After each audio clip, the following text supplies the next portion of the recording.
Buenas noches a todos. En nombre de la Academia Colombiana de Jurisprudencia les damos la más cordial bienvenida a esta su casa, donde tenemos la sesión solemne para distinguir como miembro de número al doctor Carlos Ignacio Jaramillo, presentado por el doctor Jairo Parra Quijano, los dos aquí presentes. Entonces, le ruego al señor secretario que lea el orden del día, por favor. Con mucho gusto, señor presidente. Orden del día. 1. Verificación del quórum. 2. Himno Nacional de la República de Colombia. 3. Lectura del acta 007 correspondiente a la sesión solemne del día 31 de mayo de 2019. 4. Disertación del doctor Carlos Ignacio Jaramillo, denominada El abuso del derecho y su proyección en los ámbitos sustancial y procesal civil. 5. Respuesta al recipiendario a cargo del doctor Jairo Parra Quijano. 6. Toma de juramento, entrega del diploma e imposición de insignias al doctor Carlos Ignacio Jaramillo. 7. Vino de honor. Está leído el orden del día, señor presidente. Pregunto a los académicos si aprueban el orden del día. Lectura del acta 007 correspondiente a la sesión solemne del día 31 de mayo de 2019. Acta número 007, sesión solemne del 31 de mayo de 2019. En la ciudad de Ibagué, el día 31 de mayo de 2019, se reunió la Academia Colombiana de Jurisprudencia en sesión solemne en la Universidad de Ibagué, edificio Darío Echandía, a la hora de las 9 de la mañana. La sesión fue presidida por el presidente y académico del número, doctor Fernando Sarmiento Cifuentes. Asistentes. Concurrieron a la sesión los siguientes académicos: Fernando Sarmiento Cifuentes, Augusto Trujillo Muñoz, Gilberto Álvarez Ramírez, Cesario Rocha Ochoa, Noora Chavarro de Solanilla, María Estela Pena de Méndez, María Cristina Solano de Ojeda, Mabel Montealegre Barón, Armando Gutiérrez Quintero y Hernando Hernández Quintero. Se excusó el académico Ricardo Enrique Bastidas por encontrarse cumpliendo labores propias de su cargo de presidente del Tribunal Superior de Ibagué. Orden del día. Primero, Himno Nacional de la República de Colombia. Segundo, Bunde Tolimense. Tercero, lectura del orden del día. Cuarto, verificación del quórum. Quinto, lectura del acta número 06 correspondiente a la sesión solemne del día 22 de mayo de 2019, celebrada en la ciudad de Barranquilla. Sexto, palabras de la directora del capítulo de Ibagué, doctora Noora Chavarro de Solanilla. Séptimo, disertación del doctor Luis Fernando Sánchez Huertas sobre su trabajo de ingreso a la academia, tema: la ciberpolítica como nueva lógica de hacer política. Octavo, alocución del señor presidente de la Academia Colombiana de Jurisprudencia, doctor Fernando Sarmiento Cifuentes. Noveno, toma de juramento, entrega del diploma al doctor Luis Fernando Sánchez Huertas como miembro correspondiente por parte del señor presidente de la Academia, imposición de insignias. Décimo, concierto, un décimo vino de honor. Leído el orden del día, la doctora María Estela Pena de Méndez, académica correspondiente y secretaria de la seccional de Ibagué, quien para esta sesión actúa como secretaria ad hoc, da lectura al acta 06 correspondiente a la sesión solemne del día 22 de mayo de 2019, cumplida en la ciudad de Barranquilla, la cual es aprobada sin objeción alguna. La doctora Noora Chavarro de Solanilla, coordinadora del capítulo de Ibagué, da la bienvenida a los académicos, hace una pequeña reseña de la corrupción en la cúpula del Poder Judicial y recalca la necesidad de que la educación universitaria no se aleje de la ética, conforme a las reflexiones sobre el particular hace el académico y primer vicepresidente, doctor Augusto Trujillo Muñoz. Finalmente, enaltece brevemente los méritos del nuevo recipiendario, doctor Luis Fernando Sánchez Huertas, y se complace con su ingreso a la seccional de Ibagué. El doctor Luis Fernando Sánchez Huertas saluda a los miembros de la comisión de la mesa, a los demás académicos y de manera especial a sus familiares y amigos. Solicita la venia de la presidencia para hacer un minuto de silencio en honor del académico, su maestro y mentor, doctor José Gabriel de Vega Pinzón. Cumplido el silencio, hace un recuento de su vida de bachiller y abogado del Colegio Mayor de Nuestra Señora del Rosario, resaltando la ayuda de su familia y de manera especial de su señora madre. Luego agradece a quienes impulsaron su carrera profesional para lograr los posgrados que exhibe su hoja de vida. Seguidamente procede a disertar sobre la ciberpolítica como nueva lógica de hacer política. Su trabajo se adjunta a la presente acta. Con la venia de la presidencia, el académico de número Cesario Rocha Ochoa felicita al recipiendario, su alumno, por su trabajo, que cumplió con todos los requisitos para ser admitido como miembro correspondiente, exaltando sus virtudes. A continuación, el señor presidente le pide al primer vicepresidente, doctor Augusto Trujillo Muñoz, que se sirva a hacer entrega de los textos Historia Constitucional de Colombia, tercera edición, lanzada en el desarrollo de la última feria del libro cumplida en Bogotá. El doctor Trujillo Muñoz, en su condición de coeditor de la obra, hace una breve reseña de los textos, enfatizando sobre los cambios del siglo XXI, y luego de elogiar el trabajo presentado por el doctor Sánchez Huertas, le hace entrega de los libros en su condición de decano de la Facultad de Derecho y con destino a la biblioteca de la institución. El señor decano agradece la donación. A locución del señor presidente de la Academia, doctor Fernando Sarmiento Cifuentes. El doctor Fernando Sarmiento Cifuentes comienza por informar que al doctor José Gabriel de Vega Pinzón, en una sesión solemne extraordinaria, se le rindió homenaje póstumo, exaltándolo como miembro del número de la Academia. Felicita al doctor Luis Fernando Sánchez Huertas por su brillante trabajo. Aludiendo a la cuarta revolución industrial desde el terreno recorrido en cuanto a la que viene a combinar tecnologías,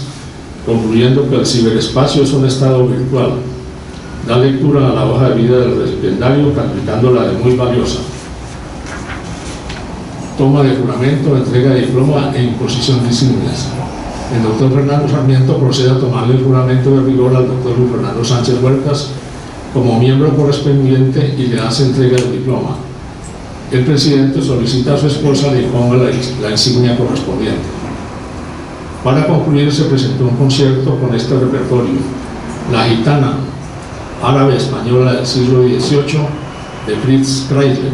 1875-1962. Doble sono de la ópera La Boda de Fígaro, de Wolfgang Amadeus Mozart, 1756-1791. Concierto para dos violines en re menor,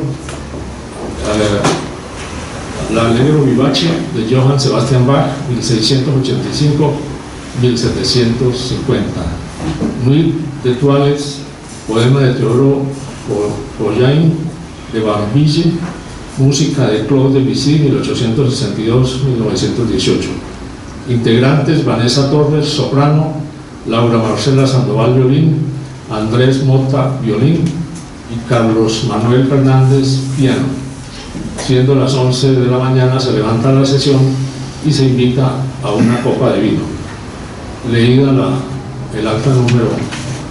007 de señor. Muchas gracias, señor secretario. Pregunto a los académicos si aprueban el acta leída.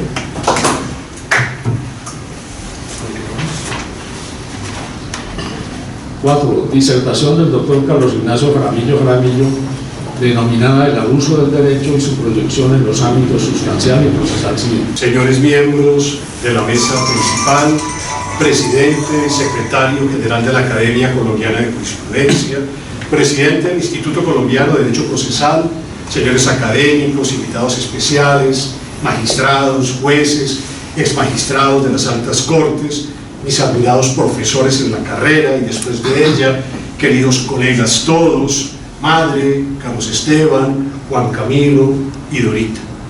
En primer término, por su significado queremos agradecer la presencia de todos y cada uno de ustedes, la que nos honra en grado sumo y la que le da un realce especial a esta reunión en la que la academia y la fraternidad nuevamente se enlazan.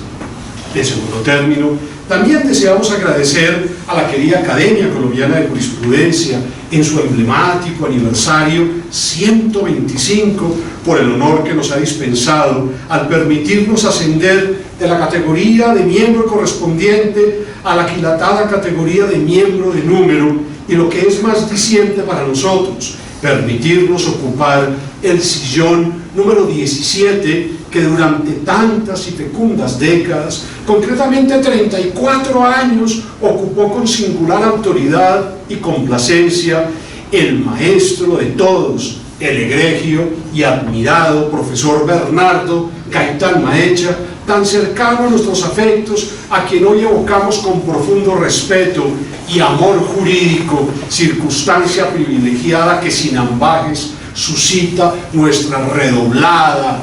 complacencia y júbilo. En tercer término, debemos igualmente expresar sincera gratitud a un elevado número de insignes estudiosos que a la sazón contribuyeron a que esta tarde estuviéramos reunidos, entre otros al profesor Alejandro Venegas Franco, por haber promovido nuestro ingreso a esta patricia academia hace más de una década,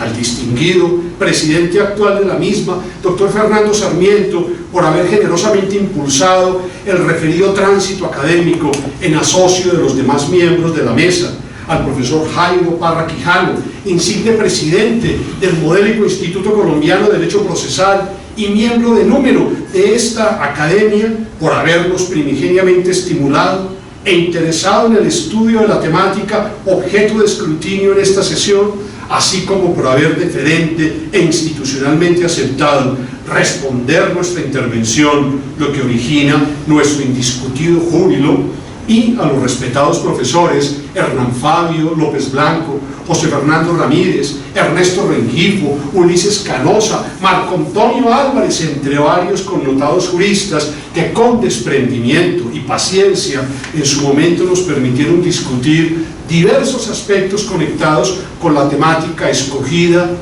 ellos y doctos, ellos y versados.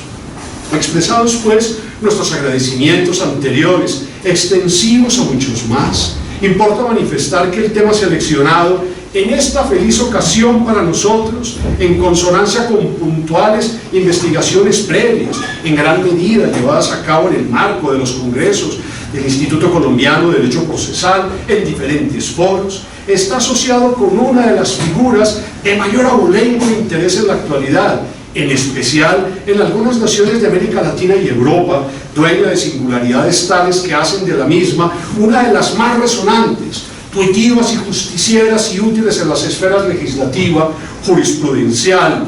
y también doctrinal, razón por la cual procuraremos perfilarla en lo cardinal, para de ese modo establecer luego sus rasgos arquetípicos prevalentemente en la órbita procesal, que es en la que cobra mayor entidad y por ende realidad, así sea cierto que entre lo sustancial y lo procesal no debería haber las fronteras que algunos han querido edificar vanamente, puesto que bien miradas las cosas, cada vez más se imponen lecturas convergentes y en lo posible unitarias que abogan por su debida y con natural articulación. Cuánto daño ciertamente es el que será causado justamente por esta pretendida existencia de dos categorías de profesionales, los denominados sustancialistas por oposición a los procesalistas, como si el derecho apodíctica y genuinamente admitiera esa división de suyo artificial, así esté muy arraigada desventuradamente, lo que demanda constructivos y decididos esfuerzos en aras de trabajar con visión de unidad, puesto que no pueden seguirse fomentando ni las lecturas segregacionistas a ultranza, ni menos de clase, como si uno en efecto tuviera más linaje que el otro. Al fin de cuentas, con sinceridad, ¿dónde comienza y dónde termina el derecho sustancial? ¿Y dónde comienza el derecho efectivamente procesal? ¿Y dónde comienza efectivamente el otro? ¿Dónde comienza la diferencia? Nos estamos refiriendo efectivamente a la figura de la proscripción, interdicción o prohibición del abuso del derecho, la cual es de configuración y maduración no tan remota, pues a diferencia de lo que podría pensarse, es más lozana en su aparición, sin perjuicio de que con algunos puntuales aspectos esté aún en construcción. Ellas pues fruto de una conveniente evolución jurídico-ideológica, hasta el punto de que hoy no se anida exclusivamente en el derecho privado, en el que otrora despuntó y comenzó a afianzarse, sobre todo en los albores del siglo precedente, también en la esfera del derecho administrativo, lo que confirma su indiscutida condición de principio general, amén que de principio constitucional y procesal en la actualidad, con todo lo que ello envuelve, que no es poco, en especial en países como Colombia, en el que reviste esta triple condición y reconocimiento, gracias a que en su constitución política, con carácter envolvente y panorámico, existe expresa y categórica prohibición de abusar de los derechos propios en desmedro ajeno, lo cual en esta materia ubica a Colombia a la vanguardia en el terreno constitucional. Por eso es que en la centuria anterior se apreció un cambio profundo en lo que atañe al abuso del derecho, el que no fue insulado, incausado, toda vez que obedeció a un profundo viraje, resultado de una nueva y urgida mirada jurídica y social. El neohumanismo, predicable de innumerables disciplinas del derecho, tiene su proyección pública como en la privada, de lo cual da buena cuenta la fecunda aproximación realizada por la prestigiosa escuela berlingeriana, en la que a tono con las coordenadas del vibrante personalismo jurídico se encumbra la dignidad humana y se le da más robustez y fundamento al apellidado principio protectorio, sin duda de inconmensurable trascendencia en los tiempos que corren, signados por la protección de la persona situada en el centro del derecho.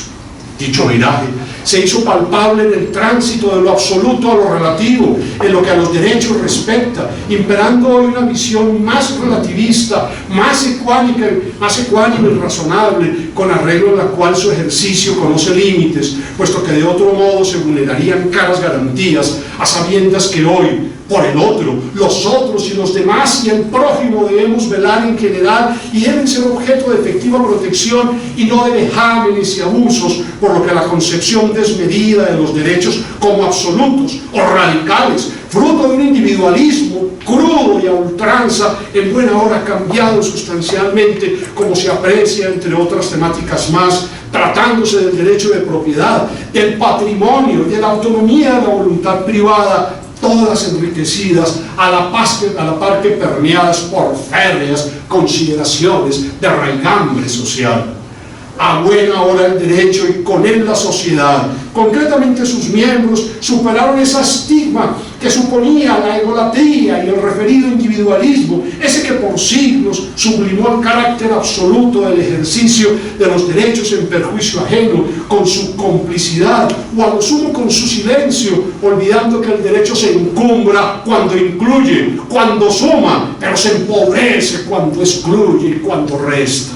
De allí que rectamente entendida, la figura de la prohibición del abuso del derecho se enmarca en un prototípico límite al ejercicio de los derechos subjetivos, conforme acontece en lo pertinente con la adamantina buena fe, que le sirve de fiable apoyatura y fundamentación, igualmente en crecimiento e importancia, tanto que en diversas oportunidades hemos expresado que este principio axial, hoy más maduro y decantado, la buena fe, está viviendo una segunda vida, puesto que todo lo irradia, todo lo vivifica, todo lo ilumina, como quiera que el sol es vida, y sabidos que la buena fe vitaliza el derecho, amén que lo nutre y tonifica. Tal será pues la vigencia generalizada de la proscripción del abuso del derecho en el concierto internacional y su indescindible conexión con la buena fe, que primero la jurisprudencia, como suele acontecer con frecuencia, y luego los legisladores se dieron a la tarea de darle albergue a esta figura tuitiva con el propósito de reafirmar que las conductas abusivas o con connotación abusiva o que el ejercicio de un derecho que excede los límites fijados con fundamento en la mencionada buena fe no son de recibo. Es la regla, habida cuenta que cuando se ejerce un derecho inequívocamente en forma extralimitada, desviada, desorbitada, antisocial y en fin, cuando se distorsiona su prístina finalidad, generándose perjuicios correlativamente para el abusado, se impone su consabido rechazo en las esferas jus privatista y jus publicista, conforme tiene lugar en lo que resulte aplicable, y con prescindencia del rótulo legislativamente empleado en Alemania, en Argentina, Austria, Bolivia, Brasil, China, Colombia, Costa Rica, Cuba, España, Grecia, Guatemala, Italia, Marruecos, Paraguay, Perú, Portugal, la provincia de Quebec, Suiza, Uruguay y Venezuela, entre varios, listado al que hay que agregar otros países que, aun cuando en sus legislaciones no existe aún expresa prohibición o limitación, claramente el abuso rechazado en sede jurisprudencial y de paso doctrinario. En gran síntesis, conforme pretorianamente ha sido recreado por nuestra jurisprudencia nacional en las páginas de la historia, como vívido testimonio de una etapa superada, ha quedado tatuado el concepto meramente individualista del ejercicio de los derechos, hoy cobijados por un criterio más acorde con las exigencias del tráfico societario, muy ajenas a ese empleo en veces desafiante de marras, fundado privativamente en consideraciones más egoístas, propias de la interiorización de los derechos, sin contextualizarlos con racados en la cabeza de los demás, que es la colectividad, no por ajenos condenados a la degradación o al atropello, pues en abstracto están situados en un pie de igualdad, en simetría jerárquica. Hasta allí la corte. Así las cosas. En un todo de acuerdo con lo ya pincelado, de suyo más transversal, es paladino que en el campo de las actuaciones procesales el continuo rechazo al abuso también tiene correlativa cabida, en concreto como límite al ejercicio de los derechos de estirpe procesal, con mayor razón cuando en la litis se justifica su prudente aplicación gracias a su vocación esterilizadora respecto de aquellas conductas que por inadecuadas, irregulares, incorrectas, excesivas, desorbitadas, anormales, antisociales o ayunas de un interés serio y legítimo, entre varias caracterizaciones más, eclipsan la auténtica función asignada a tales derechos, debidamente constatada por el extendido principio de moralidad procesal, también en auge en la ciencia procesalística contemporánea. Al fin y al cabo, la administración de justicia y con ello el proceso es refractario a toda práctica que quebrante la llamada buena fe procesal y que signifique erosionar la ética, la corrección, la honorabilidad, la decencia y la honradez comportamentales y, en fin, todo aquello que injustamente altera el equilibrio de la igualdad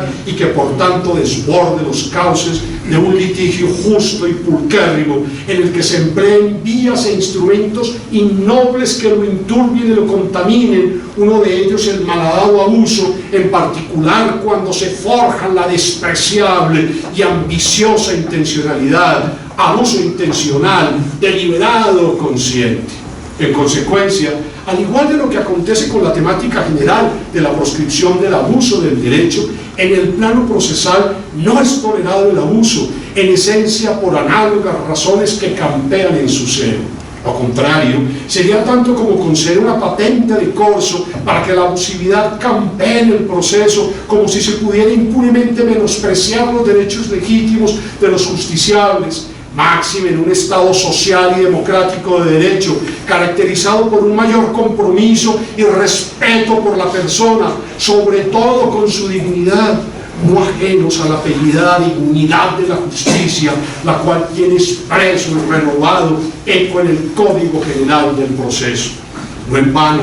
ella es la realidad. En los últimos decenios hemos asistido al derrumbamiento de dogmas que en el pasado, no muy lejano, creíamos como intocables, a la par que eternos, en prueba de que el derecho es cambio y no fosilización o cosificación, sobre todo cuando se trata de proteger a la referida persona humana, área coordenada tutelar de todo el ordenamiento jurídico, el que no puede anclarse privativamente del ayer, así haya sido un glorioso, épico, en razón de que la ciencia del derecho debe inexorablemente evolucionar como todas las ciencias lo hacen, en cuyo caso la prohibición de abusar de los derechos propios, ora en el proceso, ora fuera de él, es indicativo de que el derecho se reinventa, en una sola expresión se rehumaniza tantas veces como sea menester convenientemente. Lo anterior explica, pues, que el entorno del proceso, por regla,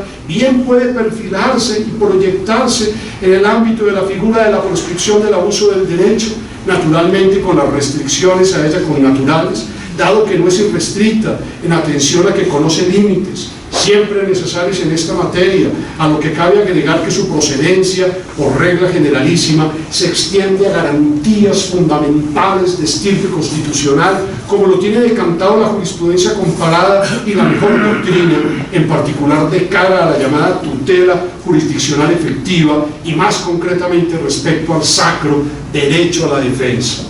De otro lado, por su valía, importa señalar que tal es la trascendencia del rechazo al abuso del derecho en el campo procesal comparado, que no solo ha recibido carta de naturaleza, sino que igualmente ha sido recipiendario de la calidad de principio de carácter procesal en concreto, como se anticipó, calificación para nada trivial o insustancial, toda vez que es el merecido colorario de la modernización y de la humanización del derecho procesal a lo largo de los decenios anteriores, lográndose de ese modo un doble y capital cometido: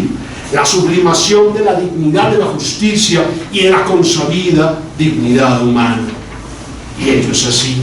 Como quiera que el proceso, desventuradamente, ese escenario en veces propicio para que en ocasiones el abuso se incube y luego como el leviatán aflore, generando daños, devastación, frustración y perplejidad en consideración de los efectos disvaliosos que emergen, los que no esperaba, los que no tenían por qué esperarse ni en una ni la contraparte, en prueba de la fuerza siniestra de la sorpresa, de ese acto o conjunto de actos antijurídicos, irregulares y sorpresivos que por asalto se toman el proceso, manchándolo, hurtándole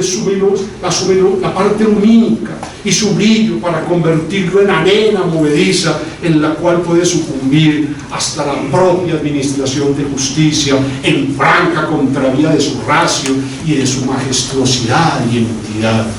En una palabra, convirtiendo el proceso en un campo de batalla en el que sin reglas y freno arteramente se empuñan las más letales armas en la creencia de que todo es permitido, realidad esta desgraciadamente fomentada por algunas visiones y concepciones guerreristas que aún campean en el foro, en el que no es del todo infrecuente, ello es paradójico, asimilar el buen abogado con un gladiador o un buen jugador, a sabiendas que por ninguna circunstancia, si se haya mirado de ese modo en ciertos momentos, el proceso es una guerra aún con reglas, una batalla jurídica o un juego, entre otras hipótesis que les dicen de su auténtica teología, axiología y teleología, y que paradójicamente antes de estimular la cultura y el respeto procesales, terminan fomentando lo opuesto, la incultura jurídico-procesal.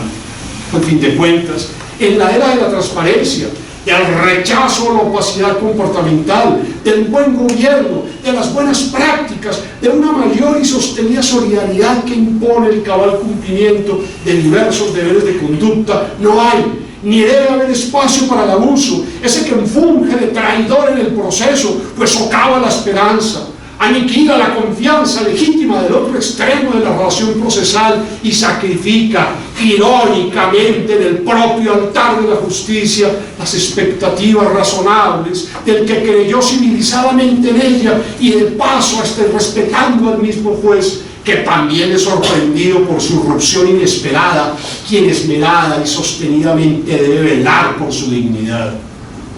Ahora bien, claro que en el proceso puede hacer presencia la figura del abuso del derecho, como de facto por desventura lo hace con alguna habitualidad. Importa que sumariamente nos detengamos en los presupuestos de la conducta abusiva procesal, la que está subordinada a la convergencia de puntuales exigencias, so pena de que no se torne aplicable, puesto que no es de cabida automática, mecánica o espontánea. En lo medular, según la jurisprudencia de la doctrina especializada, ellos son tres, a emulación de lo que acontece en el plano sustancial. En primer lugar, se requiere que preexista un derecho y, en sentido más amplio, una facultad, prerrogativa o poder de actuación, tanto en lo que se refiere al derecho de acción como al derecho de defensa. De lo contrario, por sustracción de materia no habría uso en el más estricto de los sentidos. Podrá haber ejercicio ilícito, ilegal, en gracia de disrupción, pero no abusivo, constatándose que en puridad conviene distinguir el acto ilícito o el simplemente antijurídico del abusivo. En segundo lugar, se impone que la conducta activadora del abuso sea relevante o incidente en el plano jurídico y, por ende, que suponga el diáfano apartamiento de las directrices que orientan la regularidad conductual en el proceso. Por eso la conducta censurada debe ser calificada, lo que justifica que para algunos, desde un ángulo muy restringido, solo será tal la que tenga como manantial la mera intencionalidad, el apellidado ánimos nocendi, mientras que para otros, igualmente en el campo subjetivo, cabe también la culpa grave, al paso que para un amplio sector lo realmente determinante, en una postura claramente objetiva y más lata, es el desvío de la finalidad del acto procesal, postura esta que ha contado con el favor de un importante respaldo autoral y jurisprudencial al que adherimos, aun cuando el tema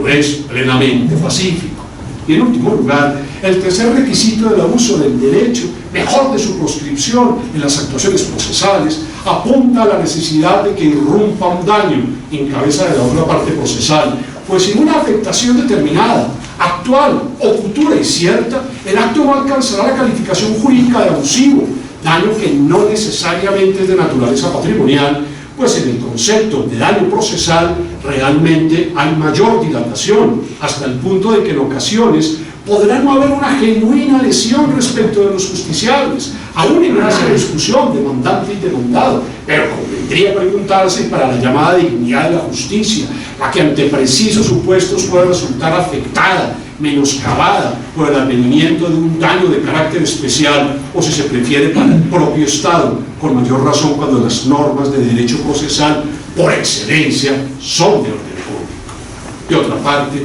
en lo que toca con las características primordiales del abuso del derecho en las actuaciones procesales, podemos mencionar las cuatro siguientes, por lo demás en forma sucinta. Primero, el renovado papel del juez en el proceso moderno, signado por su activa y balanceada participación, sin duda uno de los rasgos más característicos de esta figura, sobre todo en las últimas décadas, desde luego con las cautelas necesarias, en aras de evitar que se proceda sin ecuanimidad, sin déresis y recto juicio. Por ello, no es de recibo ni el juzgador espectador ni el juez invisible, con miras al más eco del rancio ritualismo, en el que con alguna frecuencia, por su lejanía, se ahogaban los derechos de los justiciables, y en el que la astucia, la sagacidad irritante y las prácticas abusivas no siempre contaban con el necesario y con digno rechazo. Por consiguiente, en general, hoy por hoy no se concibe, a diferencia de lo que acontecía en el derecho decimonónico y prerevolucionario y revolucionario francés, el juez espectador, ese juez de mármol, frío, distante, acartonado y también almidonado, el que se creía que cumplía cabalmente su función en tanto en cuanto permaneciera inconmovible, alejado de las partes, de sus necesidades, de sus realidades, de sus miserias y del mismo proceso, el que les pertenecía más a ellas que a la administración de justicia. Y si entonces ello es así, como en efecto lo es, el juez no puede permanecer indiferente o inmóvil en relación con el abuso del derecho, ora para prevenirlo, ora para conjurarlo según el caso, máxime si se tienen en cuenta los efectos perniciosos, desestabilizadores, sorpresivos y también lesivos que emergen inconsideradamente del acto abusivo en el terreno procesal ya mencionado, que es en el que se patentiza y enseñorean los derechos de índole material.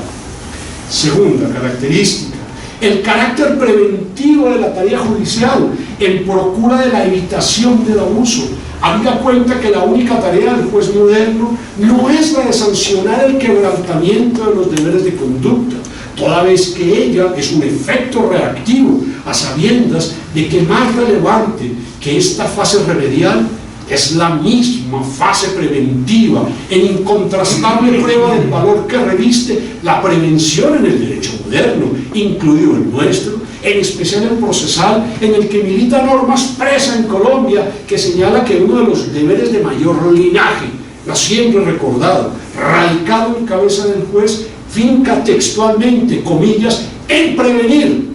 antes que en corregir o sancionar como lo ordena el propio artículo 42 del Código General del Proceso. En los tiempos que corren, efectivamente el juez debe anticiparse cuando resulte posible, a fin de no esperar la floración del daño, para nada edificante y menos anodino, pues conocidas son las secuelas que de él derivan, en veces devastadoras y letales en diversos planos, aún en el extraeconómico, razón por la cual ya no es tolerada la inercia, la inacción, la actitud de espectador de otrora, sino la acción en aras de evitar que el daño procesal se imponga y se pasee en la litis. Por eso el siglo XXI, con todas las cautelas y límites que resulten convenientes, debe ser el siglo de la prevención y de la anticipación responsables. Tercera característica, la declaratoria de oficio por parte del juez, pues en comunión con los rasgos y realidades precedentes, en especial con su renovado rol, se tiene establecido mayoritariamente que es viable proceder sin petición o solicitud de parte, conforme al caso individual y naturalmente con los cuidados que ello demanda. Flaco favor se daría al derecho sustancial y procesal si efectivamente no se permitiera que con prudencia, razonabilidad y cuidado el juzgador actuara de oficio, sabiendo que por esa vía a la postre se estaría estimulando la abusividad con connotación procesal, el abuso del derecho, lo que se tornaría además en un mensaje abiertamente contradictorio en la actualidad, sobre todo respecto a la tercera y preventiva que se mencionó a buena hora modernas legislaciones que reconocen en la prevención. ¿Cómo prevenir en consecuencia si el juez paradójica e insólitamente tuviera que esperar a un pronunciamiento o a una solicitud de parte cuando viera pasearse sin puramente el referido abuso? Cuarta característica, la excepcionalidad de la figura, pues pese al eco y al indiscutido reconocimiento y fuerza de la prohibición del abuso en los planos sustancial y procesal, no es conveniente generalizarla o sobredimensionarla, ni tampoco maximizarla o aplicarla con largueza, como quiera que hay que admitirla sí, pero con responsabilidad suma y con sus limitaciones y puntuales exigencias, con el loable propósito, como se ha dicho, de no abusar del abuso. En tal virtud, sin exagerar innecesariamente sus bondades, que las tiene sin dubitación, hay que manifestar que, como acontece con otros institutos similares, su aplicación debe hacerse con la mayor ecuanimidad y prudencia, a favor del fin, para no conculcar antijurídicamente derechos de otros, en especial nucleares garantías procesales, algunas de ellas elevadas a rango constitucional, es decir, sin dejarse arrastrar por la euforia y por la euforia del momento y por una eventual fiebre judicial del abuso del derecho, una justiciera conquista del moderno derecho que hay que atesorar, sí, pero sin dispersiones, ni desbordamientos, ni pasiones, ni dogmatismos o fanatismos. De su buen empleo, en efecto, en gran medida depende supervivencia y el respaldo legislativo, jurisprudencial y doctrinal en el futuro, no pudiendo desconocerse que hasta la fecha en general la figura del abuso del derecho y de todo lo que ella implica ha contado con su respaldo, obviamente condicionado a su responsable empleo, como sucede con otras figuras que por su propia arquitectura y dinámica se enmarcan en los principios generales de derecho y en las llamadas cláusulas generales y conceptos jurídicos indeterminados, conocidas por su ductibilidad, plasticidad, su capacidad de adaptación al caso concreto en función del proceso de concreción y subsunción correspondientes. Desde esta perspectiva, como lo revela con elocuencia suma el conocido pasaje bíblico, por sus frutos los reconoceréis, y a fe que ello ha sido así, porque de acuerdo con el mismo no se cosechan higos de los espinos, ni de las zarzas se vendimian uvas. Del mismo modo, en lo atinente con las consecuencias o secuelas derivadas de la materialización de la conducta abusiva, hay que registrar que son diversas, sin ser uniforme el tema del derecho comparado. Y decimos que son diversas por cuanto no hay un solo efecto previsto, en razón de que la variedad de manifestaciones de la abusividad y también de los diferentes momentos en que puede irrumpir en la litis, así puede haber uno que tenga mayor cobertura que otros, como acontece con el rechazo límite de la misma, con las sanciones pecuniarias o con el resarcimiento de los perjuicios experimentados por la parte abusada, etc. Hay igualmente naciones en las que en forma expresa el legislador, además, acude a la nulidad de la actuación con connotación abusiva, a diferencia de Colombia, en las que son de recibo las primeras de las secuelas enunciadas. De igual forma, en lo que concierne a la casuística de la conducta abusiva en las actuaciones procesales, es necesario tener muy en cuenta que ellas de amplio espectro, había consideración de su dilatada proyección en el proceso, desgraciadamente, a lo que se suma el hecho de que no existe y no debe existir un catálogo taxativo y por ende único de las hipótesis de ejercicio abusivo, toda vez que irrumpiría incompleto e insuficiente.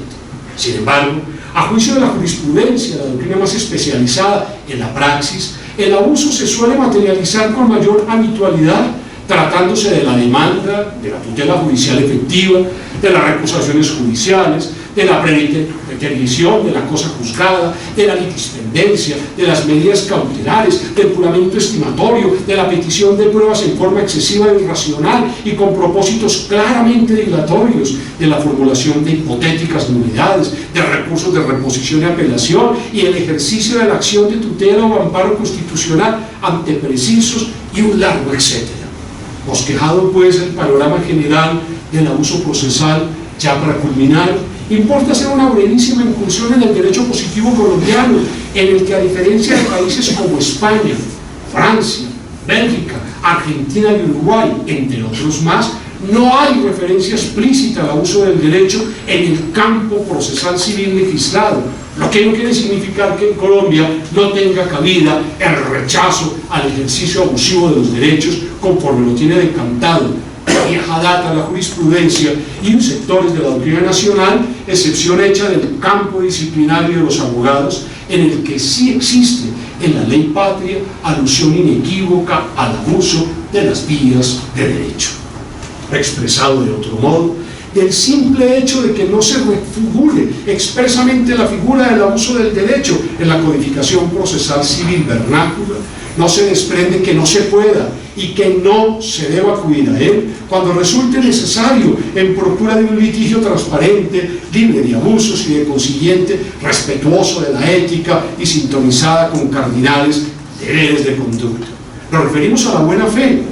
a la probidad y a la lealtad, objeto de consagración por parte de los artículos 42 y 78 del Código General del Proceso, entre otras normas que, exprofeso, realzan la importancia axiológica de la conducta de las partes, hoy objeto de insoslayable y por completo imperativa valoración procesal por parte del juez director, según tiene cabida con los artículos 241 y 280 del Código General del Proceso, normas estas últimas de resonancia sin par en el tema, sobre todo el nuevo y citado artículo 280, precepto jurídico que fija en el juzgador en este caso el inexorable deber de pronunciarse en la sentencia acerca de la conducta en comento, y lo hace con rotundidad en consideración a que expresa que en la sentencia el juez siempre deberá calificar la conducta procesal de las partes.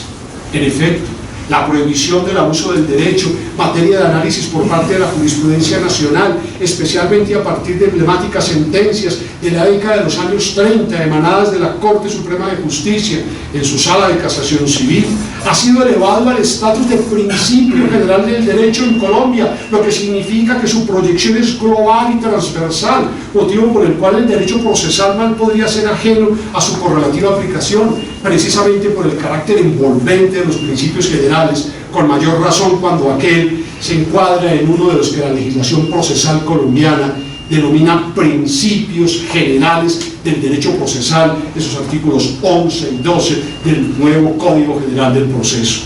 De otra parte, la Constitución Política de 1991, en forma categórica en sede del derecho comparado constitucional, como se anticipó, recepciona la figura del abuso del derecho y lo hace en el artículo 95. Otro tanto sucede, como se anunció, en el plano disciplinario, en razón de que la Ley 1123 de 2007, en su artículo 33, refiere al abuso de las vías de derecho. Pero si lo anterior no fuera suficiente, existen en nuestro Código General del Proceso diferentes normas que, cabalmente articuladas, permiten entender que la aplicación del instituto del abuso del derecho es de pleno recibo. Es el caso, por vía de ejemplo, del referido artículo 42 del Código General del Proceso referente a los deberes del juez, en el que se dispone que uno de ellos se concreta, comillas, en prevenir o denunciar los actos contrarios a la dignidad de la justicia, lealtad, probidad y buena fe que deben observarse en el proceso, cerramos comillas.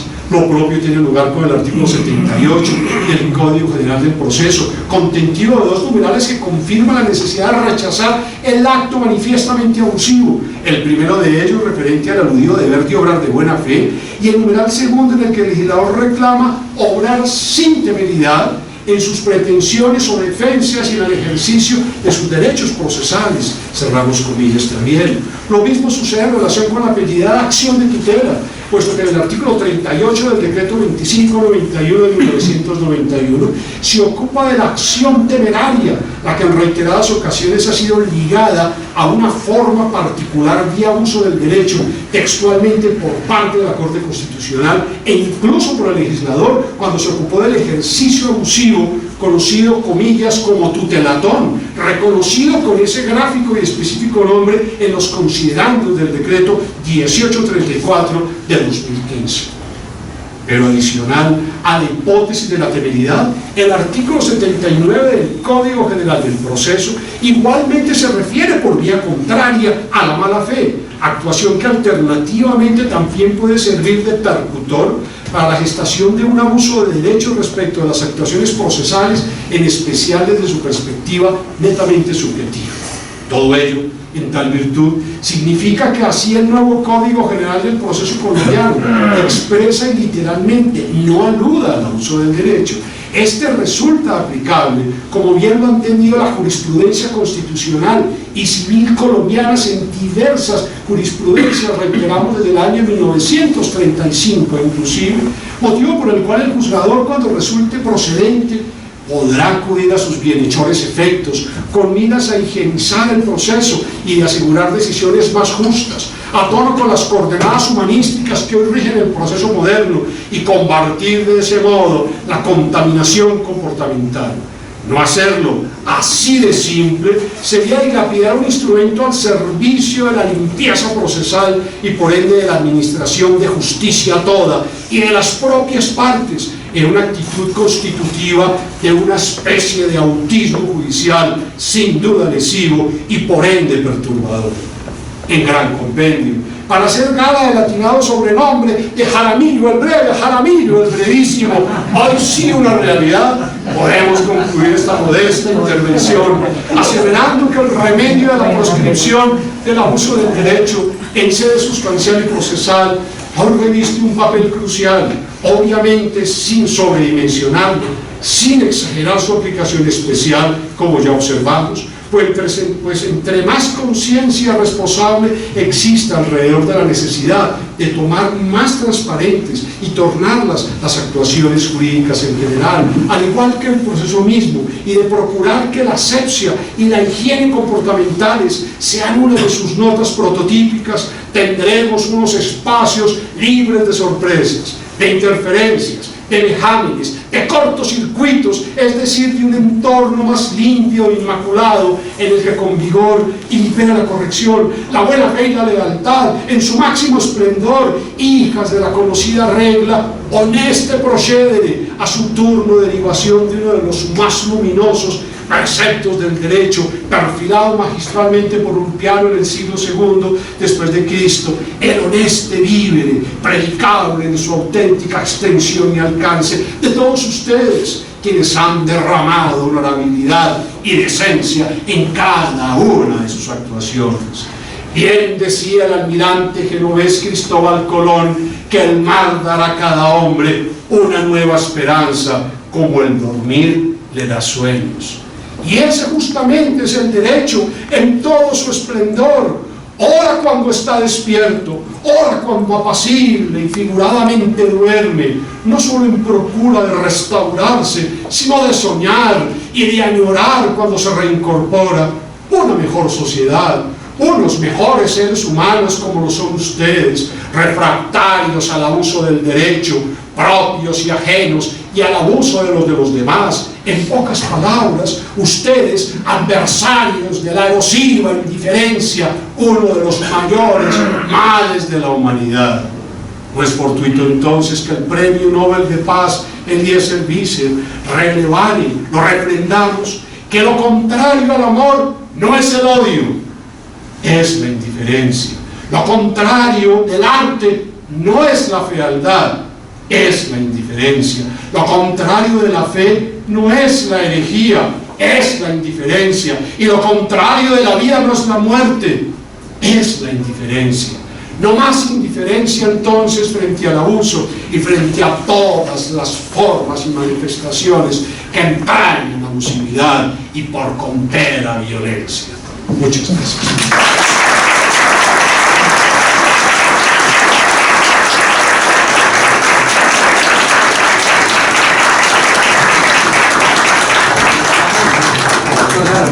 En nombre de toda la audiencia por su magnífica exposición. Continuamos con el orden del día, señor secretario. 5. Respuesta al recipiendario a cargo del doctor Jairo Parra Quijano. Buenas noches, gracias a las directivas de la Academia. A todos ustedes quiero saludar desde aquí a mi compañero de pupitre Saúl Flores. A todos ustedes y agradecerle al maestro el honor que me hace de que yo responda las palabras que ha pronunciado. Lo primero que debo manifestar es agradecer al recipiendario de la Academia Colombiana de Jurisprudencia el honor que se me confiere, que en realidad lo es. El honor que se me confiere, repito, que en realidad lo es, al ser escogido para contestar el trabajo presentado por el doctor Carlos Ignacio Jaramillo, titulado El abuso del derecho y su proyección en los ámbitos sustancial y procesal civil para acceder a la membresía de número. Es muy importante, como siempre se ha dicho, que la Academia Colombiana de Jurisprudencia se enriquezca con miembros de número, porque supone haber trabajado como correspondiente y todo lo que ello significa. La Academia es deliberativa, lo cual permite el enriquecimiento racional como consecuencia de ello. Es también atrapante el papel que ha cumplido la Academia a lo largo de su fecunda existencia en la vida científica e institucional del país, y que este año cumplirá 125 años. Es por demás muy significativo que el sillón que ocupará el recipiendario fue ocupado por el maestro de todos nosotros, Bernardo Gaitán Maeche. No debemos olvidar que el Instituto Colombiano de Derecho Procesal cumplirá 50 años de vida institucional con el concurso de numerosos académicos, entre ellos los insignes y nunca olvidados maestros Hernando Davis Echandía y el maestro Hernando Morales Molina. En el trabajo del doctor Carlos Ignacio Jaramillo se desahoga una preocupación que siempre existió por parte del Instituto Colombiano de Derecho Procesal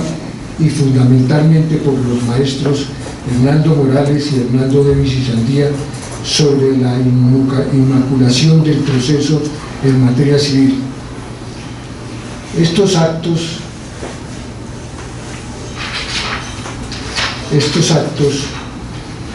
atrapan por la calidad científica de quienes ingresan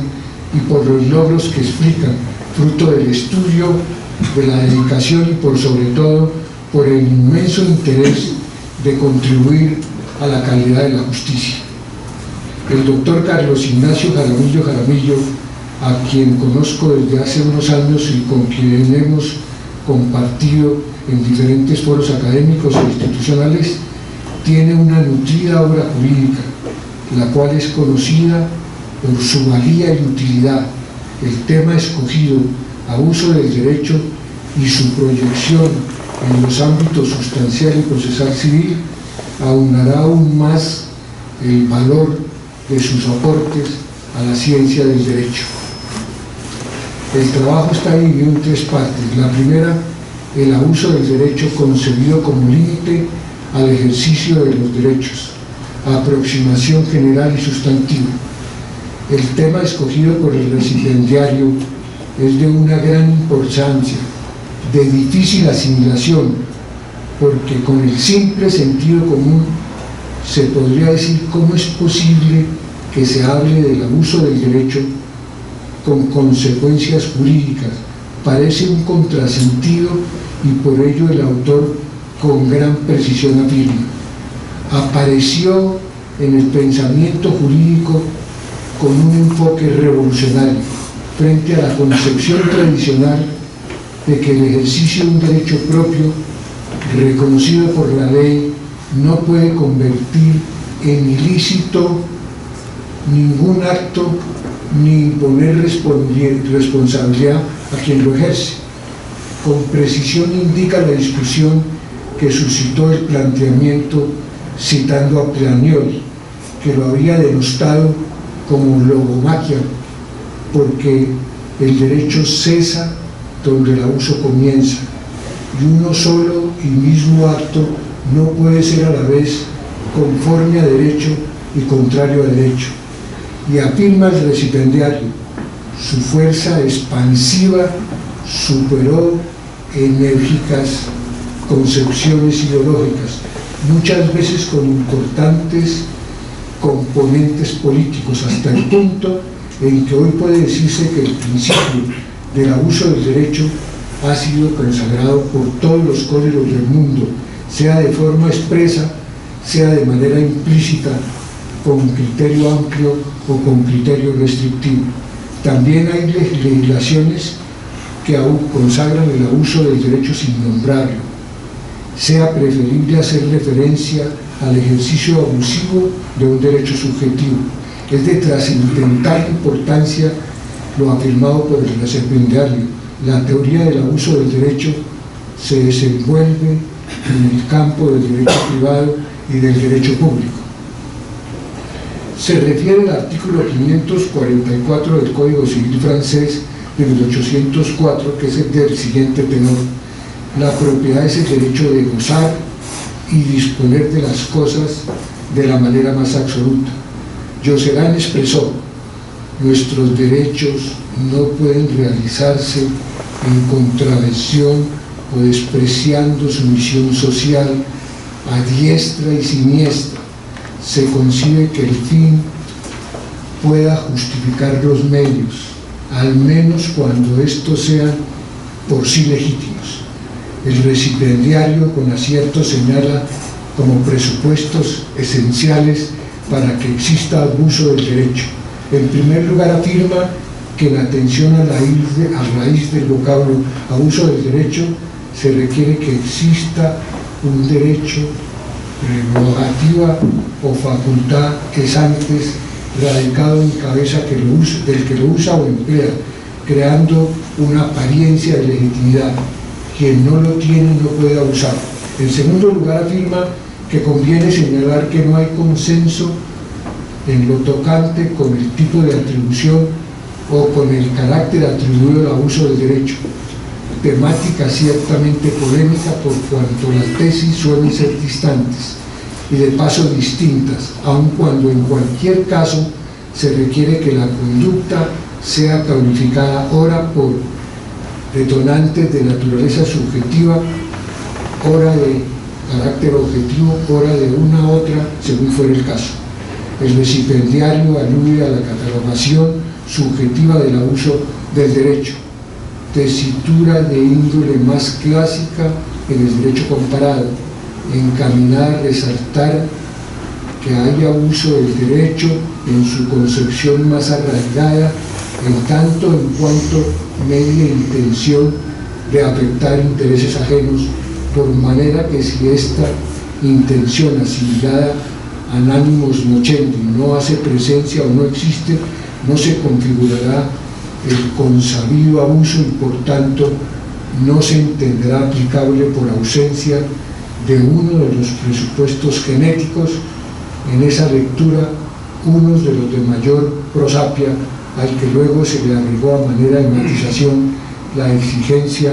de la falta de un interés individual. Y finaliza diciendo, aun cuando en el fondo,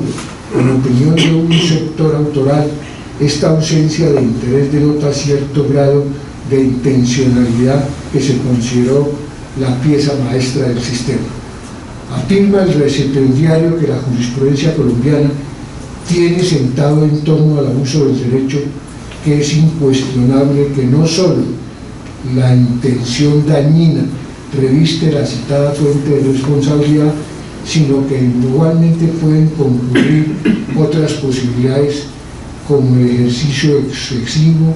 anormal o culposo de los derechos, la carencia de un interés actual propio y legítimo, situaciones que pueden dar lugar a que quien así procede y cause daño a los demás se vea compelido a resarcir.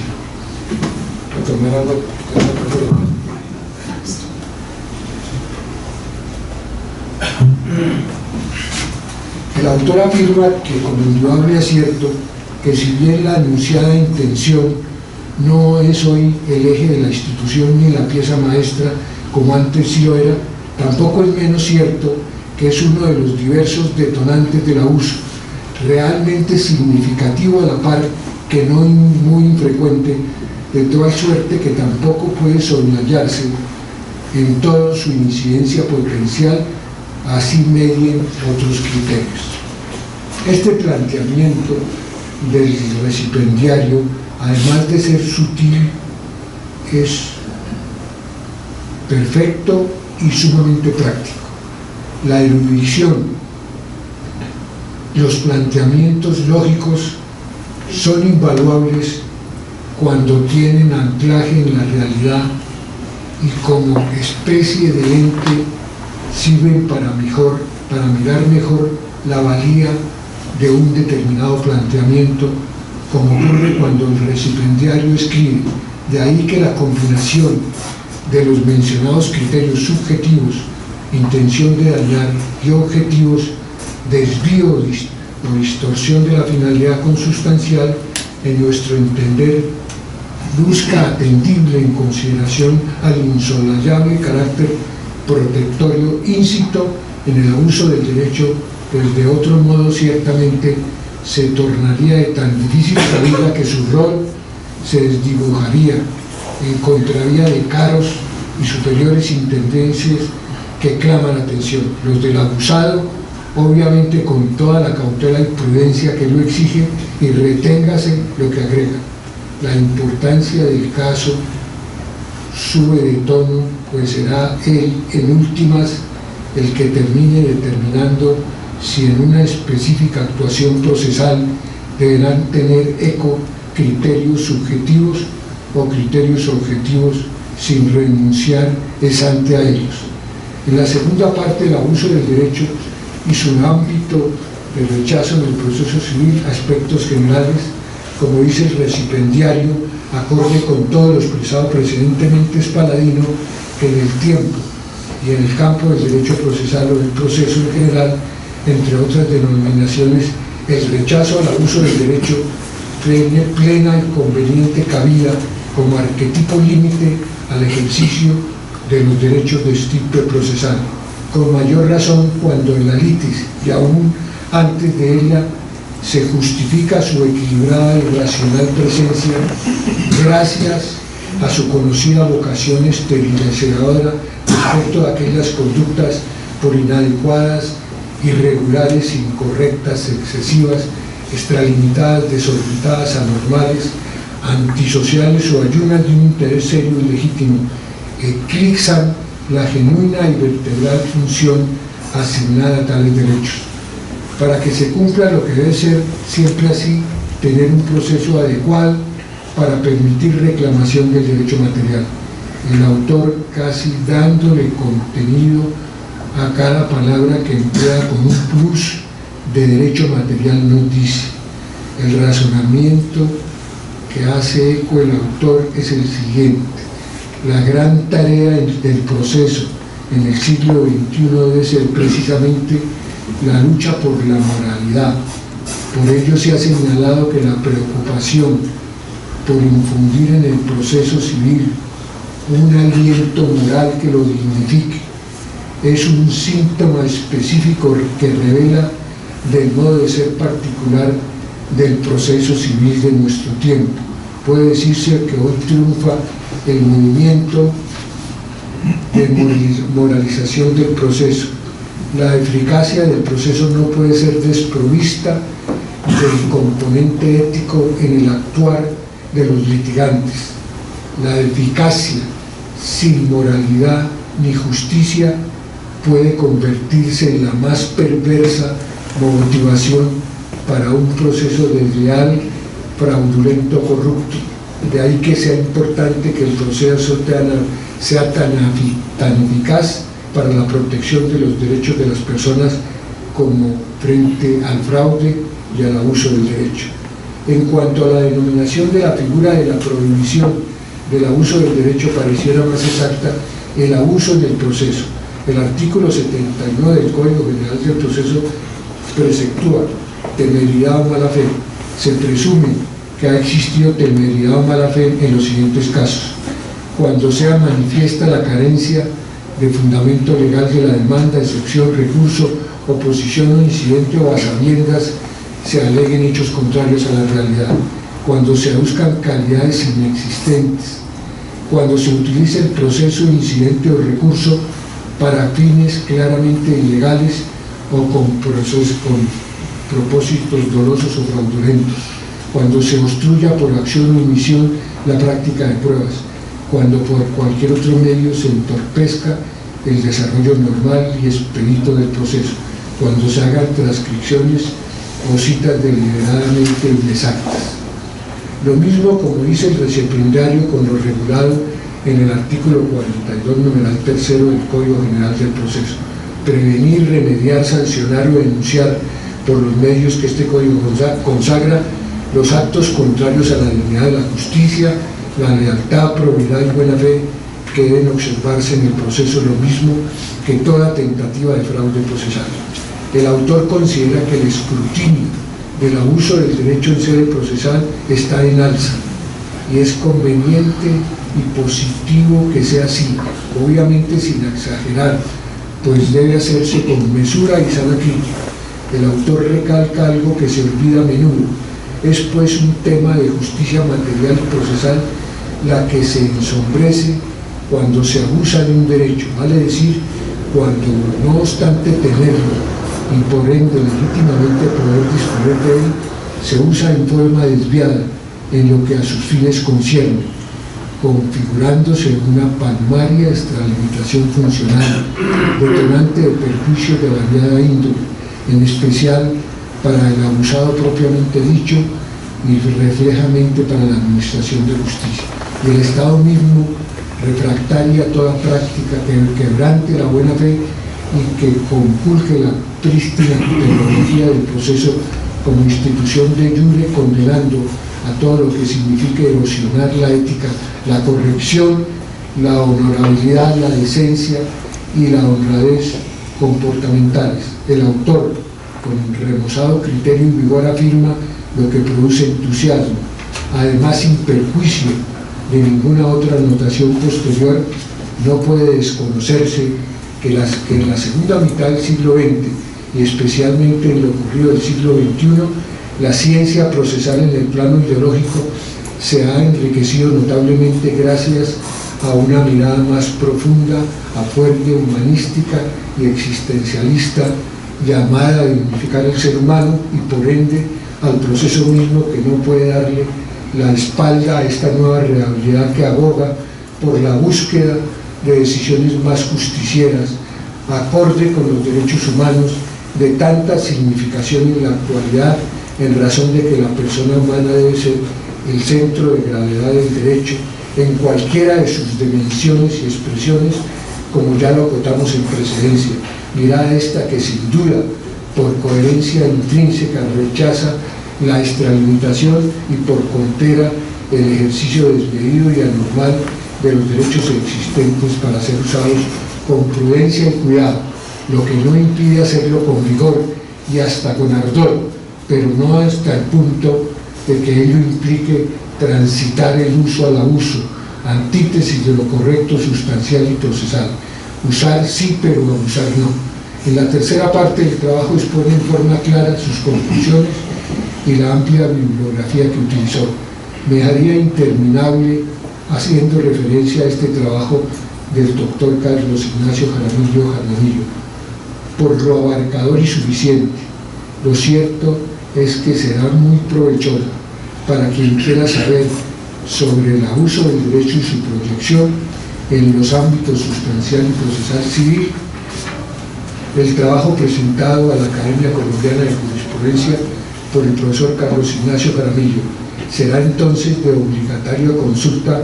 para los estudiosos del derecho, porque logra lo que siempre resulta difícil: profundizar en los aspectos materiales del uso del derecho, su proyección en el campo procesal y la manera como se puede macular el proceso utilizando los correctivos apropiados. El doctor Carlos Ignacio Jaramillo tiene la gran ventaja de capturar las instituciones con precisión y proyectarlas en las zonas del conocimiento donde ejerce influencia. Toda su obra jurídica, los distintos cargos ocupados en la academia y en la judicatura, además de su juventud, son más que suficientes para su ascenso y contribuyen a la grandeza de la Academia Colombiana de Jurisprudencia. Muchas gracias.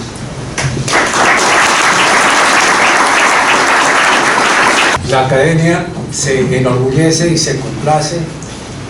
con la presencia de los distinguidos académicos que nos acompañan hoy, el doctor Jairo Parra y el doctor Jaramillo, sus magníficas exposiciones. El doctor Jaramillo ha publicado un libro que se llama El abuso del derecho y su proyección en los ámbitos sustancial y procesal civil, los perfiles de la conducta abusiva e inobservancia del deber de obrar de buena fe. Este ostenta entre los sellos de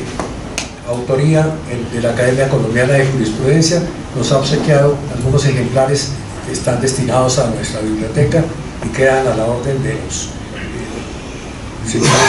académicos que quieran consultarlos.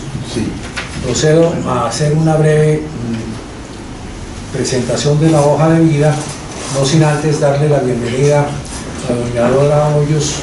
esposa del doctor Jaramillo, que la considero bienvenida a esta su casa. Igualmente a la señora Alba Lucía, la madre del doctor Jaramillo, también aquí presente, que es muy bien recibida en esta casa que es suya. Igualmente a su hijo Juan Camilo Jaramillo. De modo que bienvenidos a todos, y procedo a la breve lectura de la vasta hoja de vida del doctor Jaramillo. Es abogado de la Facultad de Ciencias Jurídicas de la Javeriana, magíster en Derecho y Economía de Seguros de la Universidad Católica de Lovaina, doctor en Derecho de la Universidad de Salamanca, doctor europeos de la misma universidad con estancia doctoral en la Universidad de Perugia, Italia, en el programa titulado Nuevas Tendencias del Derecho Privado.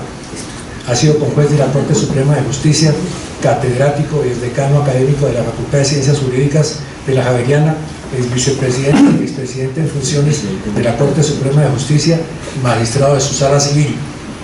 miembro correspondiente de la Academia Colombiana de Jurisprudencia, a la que ahora asciende como miembro de número, árbitro nacional e internacional y miembro de la Corte de Arbitraje de la Cámara de Comercio de Bogotá y de la Cámara de Comercio de Medellín, colegiado de número del Colegio de Abogados Comercialistas, miembro del Instituto Colombiano de Derecho Procesal, miembro del Grupo de Investigación de Derecho Privado de la Universidad Javeriana, miembro del Instituto Colombiano de Responsabilidad Civil y del Estado de Arce, miembro de la Comisión de Honor de la Asociación Iberoamericana de Derecho Privado,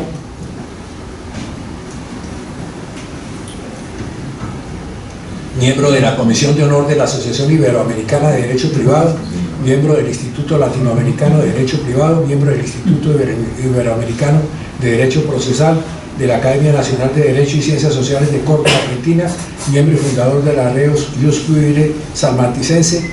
de la Academia Salmantina de Ciclistas Latinoamericanos, miembro del Grupo de Investigación de Derecho Procesal de la Universidad de Salamanca, Judici, miembro del Centro de Estudios Jurídicos de Derecho de los Consumidores de la Universidad de Perugia y socio honorario de la Sociedad Italiana de los Estudiosos del Derecho Civil.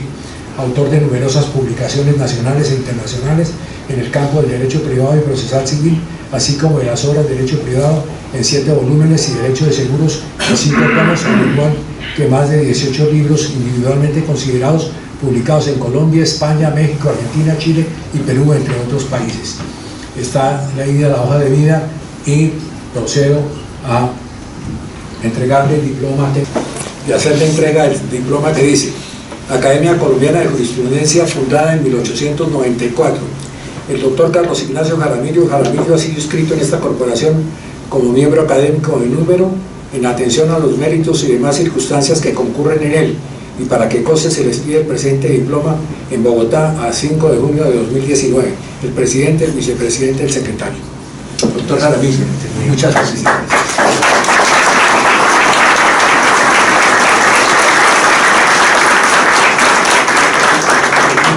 El juramento, jura usted ante Dios y promete a la Academia cumplir fielmente con los estatutos de esta institución. Así lo juro. Si es así, que él se lo premie, sino que él misma se lo demande. Muchas gracias. Señora esposa, por favor, coloquen la insignia correspondiente.